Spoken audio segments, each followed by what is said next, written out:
नमस्कार, मी प्राजक्ता तांडेल. बुलेटिन मध्ये आपलं सगळ्यांचं स्वागत. आणि बातमीपत्राच्या सुरुवातीला एक मोठी बातमी. राज्यभरातील निवासी डॉक्टर कालपासून संपावर गेलेत.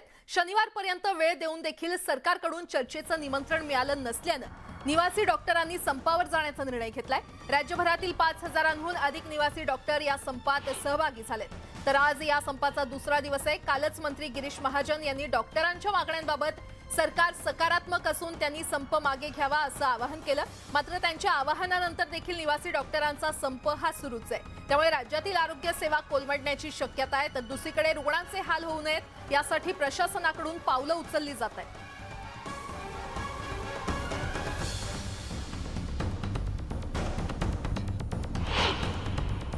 मी सध्या केईएम रुग्णालयाच्या बाहेर आहे. केईएम हे मुंबईतल्या मध्यवर्ती भागातलं मुंबई महानगरपालिकेचं रुग्णालय आहे.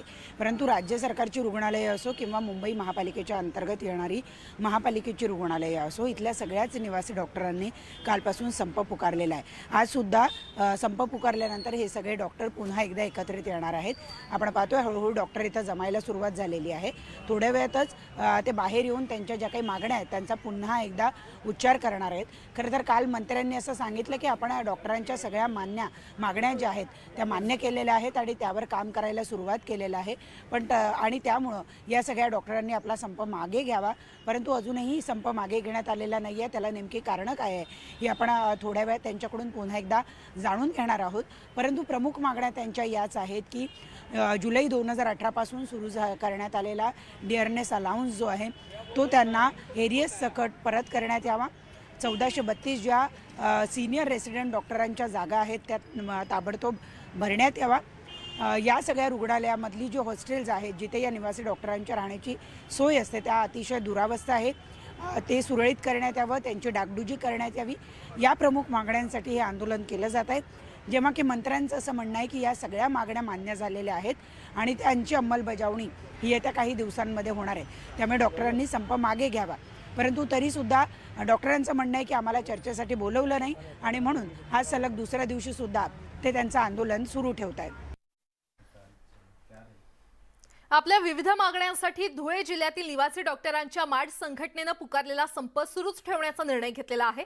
धुळ्यातील भाऊसाहेब हिरे शासकीय वैद्यकीय महाविद्यालयातील निवासी डॉक्टरांनी आपला संप सुरूच ठेवला असून संपातून माघार घेणार नसल्याचं स्पष्ट केलंय. शासन स्तरावर मागण्या कळवूनही शासनाकडून कोणताही प्रतिसाद न मिळाल्यानं संप सुरूच ठेवण्याचा निर्णय निवासी डॉक्टरांच्या राज्य संघटनेनं घेतलाय. हमारे हॉस्टल की जो फैसिलिटीज़ हैं वो अभी फ़िलहाल इतनी अच्छी नहीं है. वहाँ की गंदगी के पैदा होने के कारण हमारी जो मानसिक एवं शारीरिक स्वास्थ्य होता है उस पर प्रभाव पड़ता है. उसके दुष्परिणाम की वजह से यदि हमें रुग्ण सेवा करना है तो उसमें वो बाधा बन करके आता है. हमें पहले तो एक साफ़ सुथरा जगह चाहिए जहाँ पे हम लोग रह सके, जहाँ पे हमारा मानसिक एवं शारीरिक स्वास्थ्य बना रखे. सगळ्यात महत्त्वाची गोष्ट म्हणजे आम्हाला वेतन जे आहे ते वेळेवरती होत नाही. आमच्या राहण्याचा सगळ्यात जास्त प्रॉब्लेम आहे. आमच्यासाठी राहण्यासाठी चांगले सुसुविध हॉस्टेल्स वगैरे नाही आहेत तिथे. आणि तिसरी गोष्ट म्हणजे महागाई भत्ता हा 2018 पासून वाढलेला आहे जो की आम्हाला अजून भेटलेला नाही आहे. आणि जो समोरचा महागाई भत्ता होता तो 2022च्या जानेवारीपासून लागू झालेला आहे. त्याची पण आम्हाला अजून इन्क्रीमेंट भेटली नाही आहे. आणि आता एक मोठी बातमी. आमदार बच्चू कडू